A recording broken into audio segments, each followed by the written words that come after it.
Welcome to 501 Crossroads, your show all about nonprofits and the people that make the mission happen. I'm Marjorie Moore, President and CEO of Mind's Eye, and my personal mission is to make nonprofits stronger by identifying and fixing the rubs that so often come up between people and the mission. My fabulous co-host, the nonprofit ninja Natalie Jablonski, is here. That's right, specializing in helping nonprofits maximize their time, talent, and resources to achieve organizational greatness. So, hey, Natalie. Hey, Marjorie.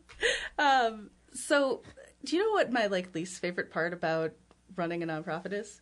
Only one? Only one thing I can guess? Yeah, let's do the one today. So the one thing that you don't like, you're not a huge fan in the fund development arena. Yeah, it's not my favorite thing. Yeah. It just makes me nervous. Which cracks me up because I would think as an ED, our number one most important thing that should excite us is fund development, especially major gifts. Yeah, those scare me. Those people, the people with the money, yeah, they scare me. They're scary to you? Mm-hmm. Yeah. That cracks me up. Yeah, so it's kind of mystifying, and Put your superhero cape on. Yeah. So, I've got somebody who brought a cape for us. Oh, good. David Gonzalez is here. He's worked with United Way, hospitals, universities, and soon a smaller nonprofit to raise money to sustain missions. Welcome, David. Tell us some about yourself. Thank you. Hey, David. I don't actually have a cape, so I feel that's bad. You already let her down. I have a utility belt, which I find a little bit more useful with working with donors. Yeah. Nice. That's fun. Usually they want you to fix a problem, so that works well. Just smoke pellets, grappling hook is on there. So it's just, maybe we should talk about something else, actually, now that we're kind of giving too much trade secrets here. So what I'm hoping to today is to feel a little bit better about getting and asking for major gifts. So let's just start at the beginning. Sure. Maybe, it's a good place to start. And if it's not the beginning, then I need to know. So let's say I've got this board member who's brought a friend to my gala and just told him all about the organization. Yes, this is great. Yeah. And my board member's like, I think they're interested and I need you to meet with them. And so now what do I do? Well, first of all, I'd back up and say that I think even as a person who has been a fundraiser for going on 16 years, I think that there is still some uncomfortableness and nervousness, and I think that's natural. So I don't think that there's ever a point that you get where you're not nervous about it or you're not thinking about it. So I think if you're not nervous and you're not a little bit anxious, then maybe you don't care as much. I don't know, but I think that the hard part is learning to get past that anxiety and deal with it, and just make it a natural part of the process. Just think about it that way. But anyway, let's so back to your question. I think it's just like anything else. I mean, I hate to use the metaphor of dating, but it is like dating. You kind of have to be in sync with that person, right? When you're texting someone too much, when you're asking someone to attend too many events, and if you don't, they will maybe give you subtle cues and sometimes not so subtle cues. So I think by getting your board members to be engaged, I think having a conversation and doing as much preparation before the gala, I think when it comes to major gifts and events in general, one of the biggest mistakes that nonprofit people make is not having a very laid out plan of, okay, here are the top 20 people we're going to want to talk to, and here's what we're going to talk to them about, and here's who's going to talk to them. Maybe this person from this organization, or you went to college with this person, and so to have a lot of that pre-work done. And then already have in mind what that post-work is going to be before the event even happens. So, okay, 2 weeks out, we're going to send a picture of the ED and the prospect and say, hey, thanks. We'd love to share with you, how that night's success enabled us to fulfill our mission. So have that strategy in place already. Just assume they're going to be there. Just assume they're going to have a great time because, of course, you're going to have a great event, right? You do throw a good party. Yes, you do. That I can do. I can throw a good party. I can attest to that. And so just kind of have those things in mind of, okay, I'm going to sit down with them, and maybe even at the event, kind of plant that seed of, I really appreciate you coming here. And then, talk to them about, I'd love to follow up with you, so-and-so, whoever that contact is, says you're really interested in our mission, or let's just say it's disabilities or something like that. Oh, I understand disabilities is something that you have a passion for. I'd love to sit down and hear about, how you're connected to that and tell you a little bit more about what we do. So that's kind of how I would approach it. Think about what you're going to be doing previous to the event, during the event, and after the event. Weeks before the event even happens. Okay, so I've done all that. I've got, we've done this. I've sent the card with the picture and all that good stuff. Oh, are we assuming they made the big gift at the event?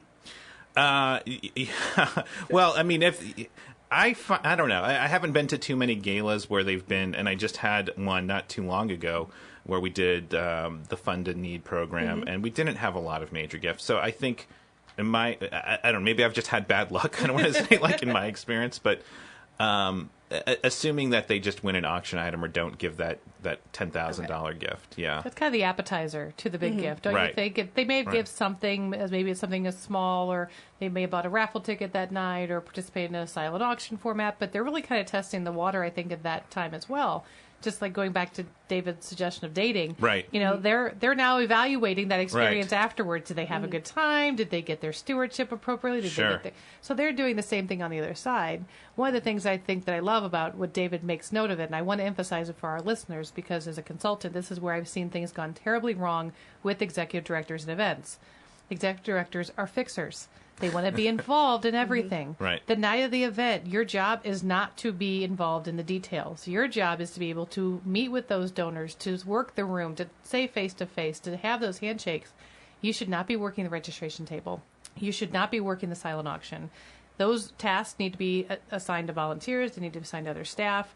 And if you don't have enough, they need to cut back and scale back on what you're trying to accomplish that night.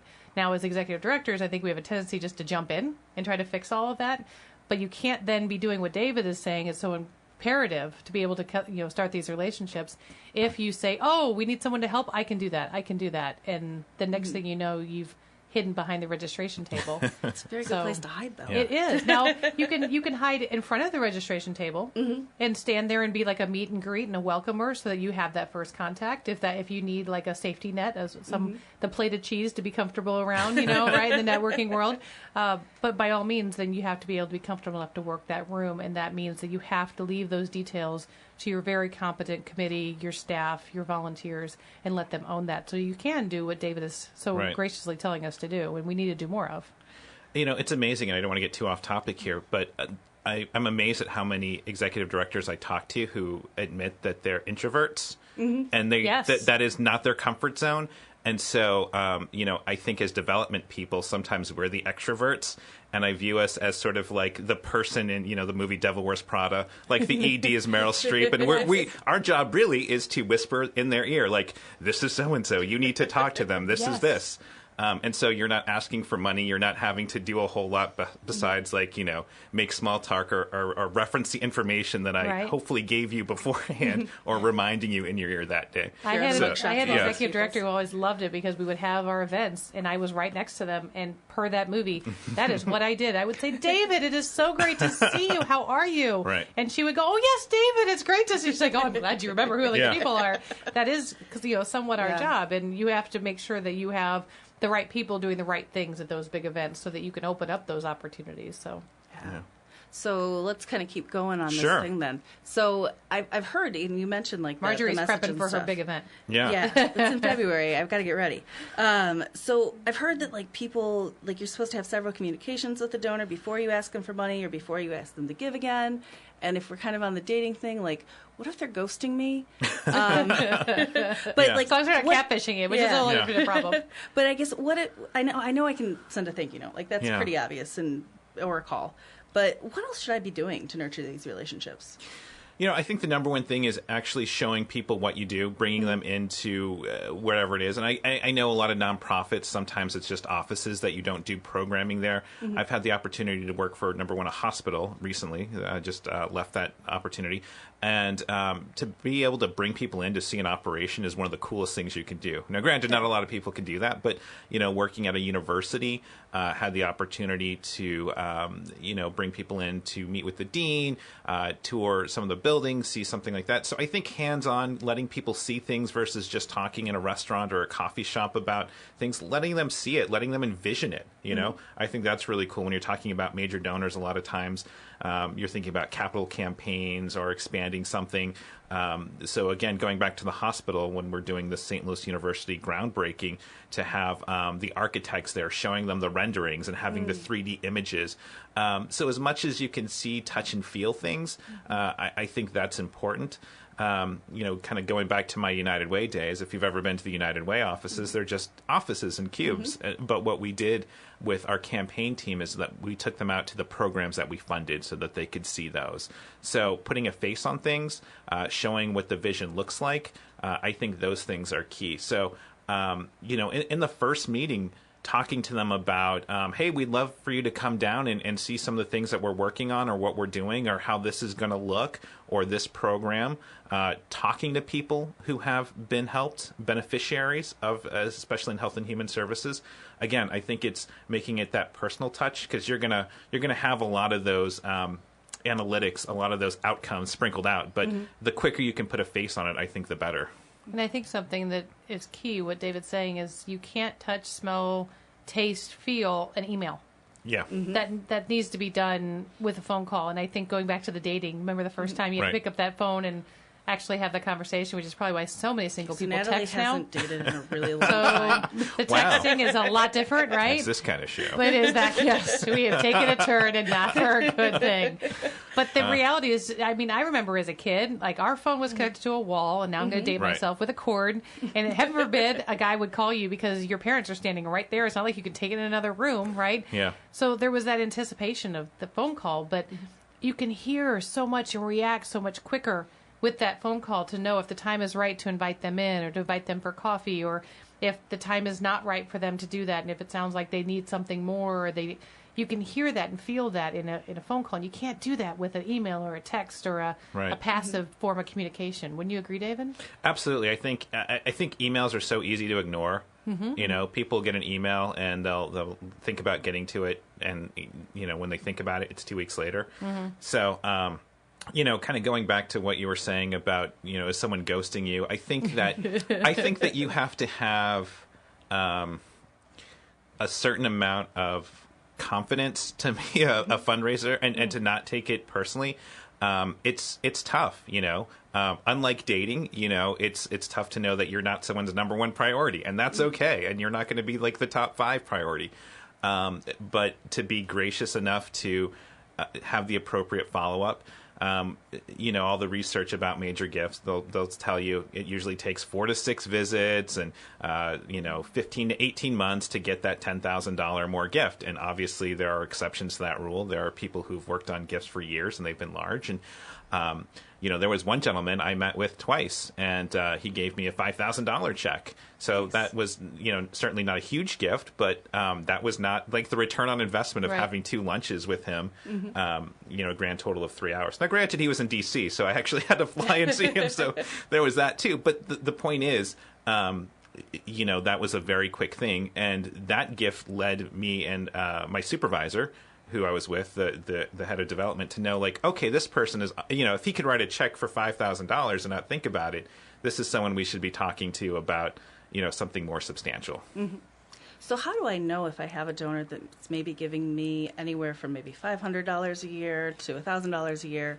How do I know when the time is right to kind of move them up to those bigger levels? And by the way, I think a lot of our listeners laughed when you said $5,000 wasn't a big gift. So. Yes. Right. I hear you all right now. It's okay. So it's very interesting, having been in university fundraising and hospital fundraising, and then coming from Health and Human Services. And actually, I'm going to go back to Health and Human Services now, so it's kind of full circle.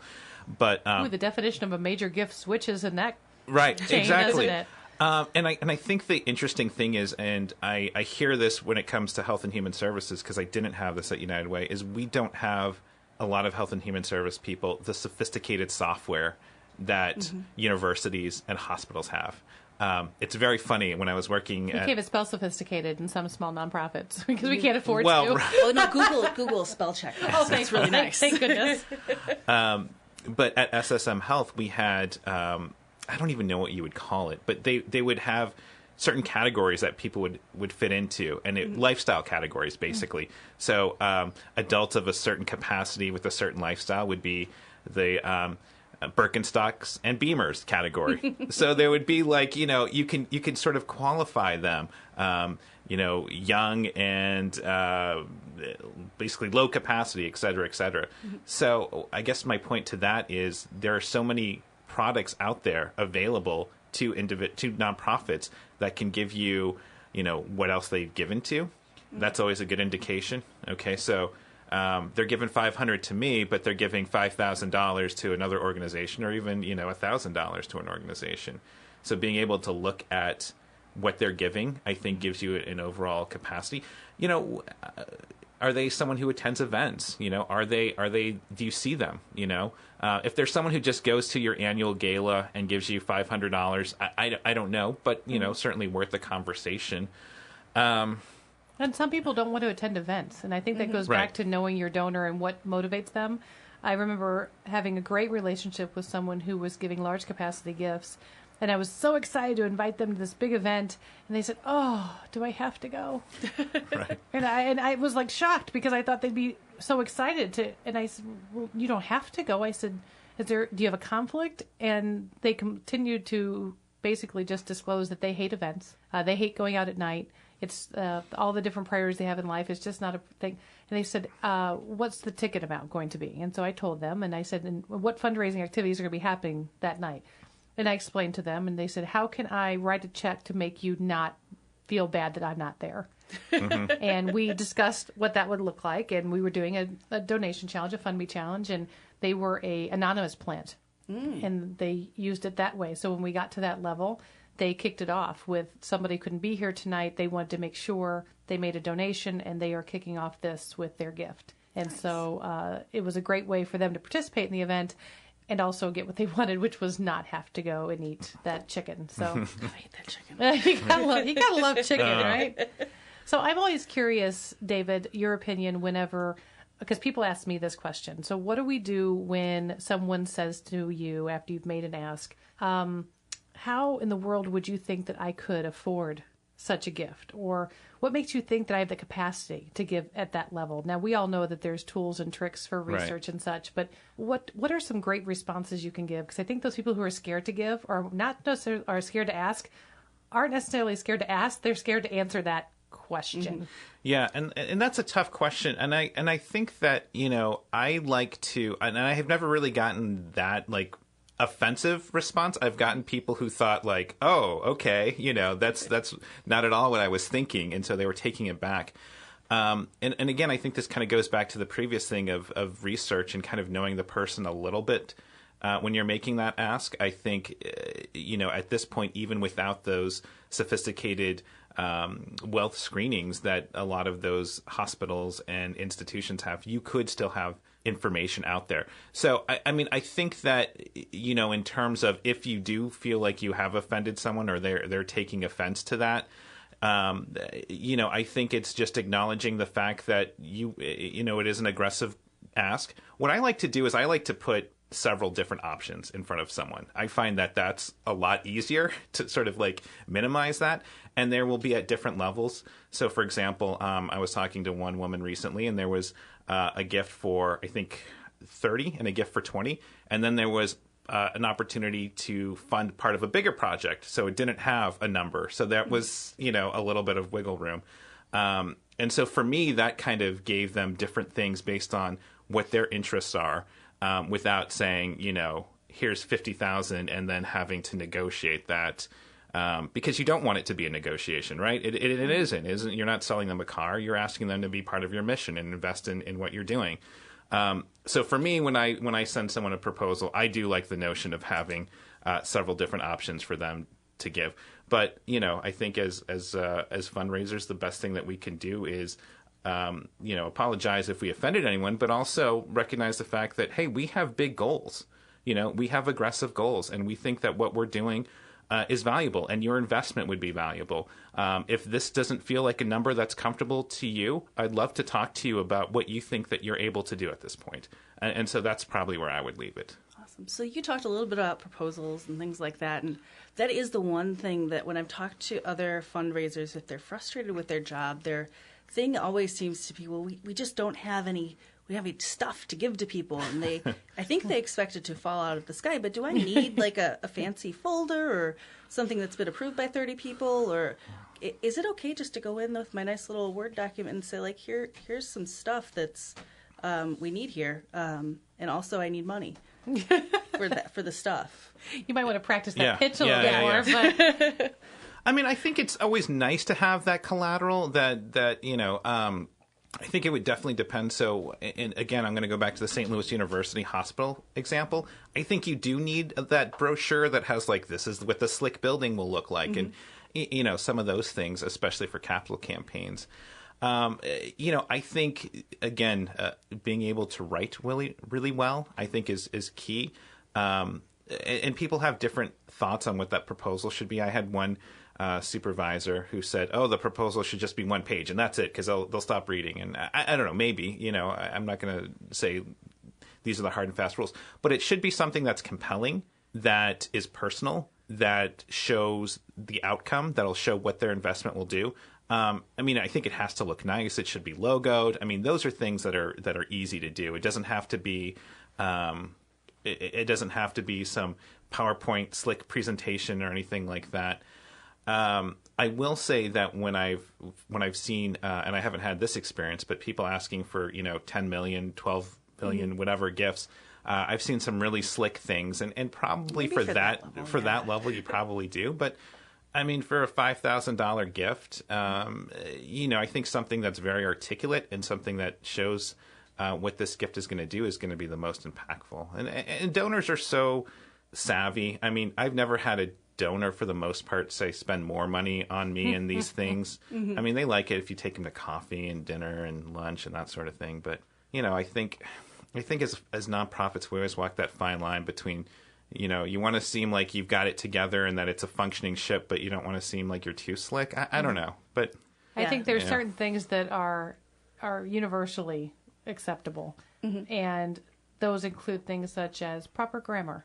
Having someone proofread it to make sure that the periods are in the right spot and that you've used actual quotations and not a hyphen, and that you've spelled things correctly. And, we forget the power of that because we're trying to hurry and rush, and we kind of own our own stuff. And a lot of us are smaller staff, so you use that also as our excuse. But, having that, board members are great at proofreading. They love to do it. And so sharing that information out, even if it's just your simple Word document, as Marjorie said, to pass around. It'll cost, 15 cents from Walgreens for a picture to be printed, which I can print a picture and say so much. And, simple things sometimes can be just as effective as something that's fancy. But again, I like David's comparison with it all depends on how many commas are in the ask. Yeah. And, I do like comma checks. I'm a big fan of comma checks. I need more. I need more of those. Yes, yes. Multiple comma checks are fabulous. Oh, man. I've never gotten Dream one of those. a little dream with me. I will say, again, kind of a bit of a sidebar here, when I'm thinking about some of the collateral, what I would say is that with major gifts, it is, I think, beneficial for agencies to have those societies or those things that lay out, what it is that you're doing. Because I think people still like to be part of, the Marjorie Society, or whatever. I'm going to be a part of that society, or whatever society. And I think again, when we're talking about major gifts, we have to talk about the stewardship aspect of it, right? So, what does this major gift entail? Now, granted, a lot of stuff people aren't going to care about, but if you have some exclusivity stuff built in there and you lay that out in your nice brochure or your materials, I think people will respond to that. So, if you have something that seems like, oh, we're asking you to be part of this society, this elite group, I mean, who doesn't want to be part of an elite group, right? That is true. Now, I have had a problem with when I've made these societies and put out all the nice little things that we're going to give you, which may include, like, dinner with me, or, like, you get to come to our soiree early, and, or something like that. I have found it's very difficult to get the donors to take advantage of those things if they've made those gifts. Have you guys seen that? Or is it just me and I've got lame things out there that people don't want? What do you mean by take advantage of them? Meaning they're not responding to you? Yeah, like they're like, no, it's okay. We don't have to go to lunch. It's good. Or no, I'm just going to come to the event at the normal time that everybody else is going to be there. David, do you think some of that has to do with the whole they don't want to spend money on them concept? I don't know. I mean, it's hard to tell from each individual. I think if it's something that's unique and different, people like that. Whenever I talk to other folks who raise money and they talk about, oh, we're going to give them this, nice little gift or something like that. I mean, if it's something that they can buy or get themselves. And maybe it's just not your donor base. I mean, maybe the folks that are part of your organization or who want to support you, that's not necessarily their thing. I do think, if you, having things where you can check in with them. So even if it's not just lunch with you individually, but, an exclusive every year presentation where they come to a special luncheon and you update them on things and they get to ask you questions and, that sort of thing. I mean, I think those are always cool. The coffee with the ED or the lunch with the ED or, getting, before you put out your annual report, hey, before we put out our annual report, I wanted to share with you guys this, our trusted, our best donors, what we're doing and what success you've made possible. And so it's less, having to have lunch with you and maybe any awkwardness and more about making it more about them and what they've been able to do to help you succeed. So I wouldn't say abandon the events and abandon those things, but maybe look at, what's important and maybe just going out and talking to people as kind of getting back to the stewardship thing, say, hey, we want to make our appreciation efforts meaningful. What's meaningful to you? And just have some of those meetings with your donors, and they'll tell you. They might find it very meaningful if you gave me more wine. Yeah, I mean, that could be an option. We should have more wine. We should. I don't understand why we haven't figured out how to incorporate more wine on this show. So, okay, maybe last-ish question. Sure. She's getting a lot of free advice here, David. Have you noticed this? She's writing a lot of copious notes over there. So, what am I supposed to talk about? Like, before I'm making this ask to these people. Like, I'm sure our donors are very, and my donors are really, really nice people. And I don't want to waste their time, like, talking about weird stuff. And, like, so I tend to go to their kids, but then maybe they don't have kids and it gets weird or their job and maybe it's just like a whole thing. Well, like, what are we supposed to talk about? I don't. For the really record, know you are an introvert, are you not? We've declared this on the show. I am so better for our listeners who maybe don't know that, group, but this is true. I will say that. I agree with you there. Yeah, that's a good question. So when it comes to lunches, events, these kinds of things, this might sound really cheesy or lame, but or even when I call people, like I like cheese. It goes great with wine. The first time I've started new jobs, when I call people, I will admit, like, sometimes I will fumble through whatever. And what I've taken to do when I make, introduction phone calls is type out exactly what I'm going to say. And again, it might sound lame, but what I'll do is I will do that. I'll read it, and maybe it doesn't sound right on the phone, so I'll change it. And eventually, I will have this routine that I will say. And it's the same thing with events. Like, when I go to an event, I will make the same stupid jokes. Like at a golf event, there'll be a car that you can win for a hole-in-one, and I'll go over there and I'll say, all right, I'll go up to 3 or 4 people I don't know. Which one of you is going to win the car? A little really lame joke. But by just kind of doing the same thing over and over again, it might seem like terrible or uncreative to me, but to those people, they don't know that I keep it's fairly original, right? Right. And so I kind of approach lunches that way. I kind of map it out in my head, like, okay, here's some of the things I'm going to ask. Like, I'll write 3 or 4 questions, and I want to make sure I bring those up. I think when I'm first meeting people, I always want to find out what it is about my organization that is impactful to them, or what is it that brought them in the door, and talk a little bit about that. And sometimes that's it. That's your question for the whole day.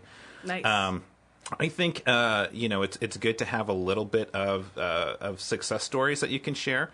I think that you want to in the first meeting start planting seeds. Like, I don't think a first meeting is an ask meeting necessarily, but start kind of putting out there some things that you are doing and see like which one of them piques their interest and talk about those a little bit more. And so again, kind of have that flow. Like, okay, I'm gonna have my conversation about them and knowing about them, and I'm gonna talk a little bit about what we're doing, and then at the end, I'm gonna find out which one of those things that they were most interested in, and say, hey, when we were talking about this program, you seemed to express interest, or you had a lot of questions. I'd love to talk to you a little bit more about it and just kind of show you what we're planning on doing, and just kind of put that second meeting out there as more of a substantial meeting where you're really going to start talking about how they could partner with you on a particular program or service. Yeah, I think that's one of the things that's lost in those meetings is they just say, okay, well, thanks. It was nice to meet you. And then it's the awkward, oh, now I have to figure out how to call them again. Like, Right. you have to set yourself up for success. And Yeah. you can the only person that can do that really well is you, right? Right. So by putting it out there and saying, I want to get back, I always say the biggest thing is I try not to bring everything to the first meeting, including the kitchen sink, because you want to hold some mystery back, right? So you want to be able to see what they're interested in. You want to see what piques their interest, and then you want to be able to say, there's so much more I can share with you on that, and let me go back and get some more, and then would it be okay if I called you? We could get together again.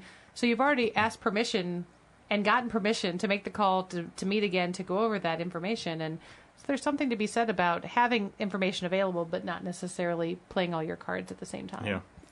And again, I think this goes back to whatever research you can do. If you're seeing that someone is given to, this organization, you don't want to say like, hey, I've been, Google stalking you, and I see like you gave $5,000 to these 10 organizations. But okay, I won't do that anymore. Sorry. Thanks, David. I was curious. But if you see a pattern of what they are giving to, then don't go like left field and start talking about something that they have never expressed interest in. Right. So you're not manipulating the conversation by any means, but at the same time, your time is precious, right? You have to get to what you have to get to. They've got to do what they've got to do. So at least kind of have an idea of, I definitely want to bring up a couple of these things and see if any of them, stick. If none of them stick, that's when you're in real trouble. Yeah, then you're probably not going to ever get this gift. And not necessarily. I wouldn't say give up on it. I think you just have to find the right opportunity, or what you think will be the right opportunity. I think if you go into a meeting and it doesn't work, you can always follow up and say, hey, we have this event coming up, or this is going. Maybe having another staff member take a crack at it. That's when you can really bring in your ED to help out, and maybe you go a different direction, and talk to them about something else. If they're a donor, talk about that. Hey, I'd love to get your feedback on donor stewardship. I think we could do a better job of it, and I'd love to hear your feedback. What do some of the other organizations that you give to do, and do you like those things? Nice. And going back to your VIP, you said something about a VIP or coming early to your event. It'd be great for them to say, well, so why didn't you take advantage of that? And I thought I was giving a gift, but by all means, I want to use your money to the best stewardship possible. So what would you like to do? And they may say, I'd like to do an after party. We can't get there any earlier, but if you did an after party and it was just for us, like, we would like that. So you can then shift your expenses to something that would provide more donor value added. I love this. Well, this has been good. I feel a little better. Good. Are you ready for it? Yeah, I'm ready to give this to my development director. So she could be your whisperer. Yeah, pretty much. So, David, thank you so much for coming on. Yeah, thank you. How should people get a hold of you if they have more questions? Well, you can hit me up on LinkedIn, David Gonzalez. I'm pretty good at that. They can email me. My email address is Gonzalez, that's Gonzalez, ds100@gmail.com. And I haven't started my new job yet, so I can't give you my work email address. I don't know what that is. That'll be on the 16th. Nice. Or have been on the 16th. Perhaps by the time that this airs, we'll be able to add that to the show notes and get that out. All right, I'm sure they can just give you a call and you can connect find it. You, yes. So it sounds like the best takeaway that I heard today from David is just don't be scared to put yourself out there and just to go for it, right? Or be scared, but effectively deal with that. Be effectively scared. I like that. I'm not. Be good for Halloween. I'm not opposed to saying, what, have a glass of wine before the event and just not two, just one. A quick story. I was listening to this interview with Joe Buck, and he was talking about calling the Super Bowl, and he said that he would actually have a beer, like while broadcasting, like that would just loosen him up and just put him in the right frame of mind of this is just a game.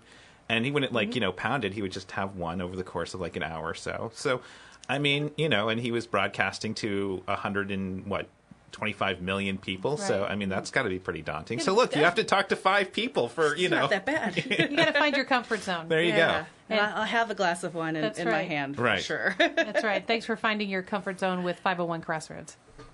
And thank you to all of you for joining us on 501 Crossroads. 501 Crossroads is recorded at the studios of Mind's Eye Radio and is produced and hosted by me, Marjorie Moore. And me, Natalie Jablonski. Mike Curtis is our sound engineer. Please go to iTunes or Stitcher or your favorite app and subscribe and leave us some feedback so others can find us. You can find us on Facebook at 501 Crossroads. Thank you for listening, and remember,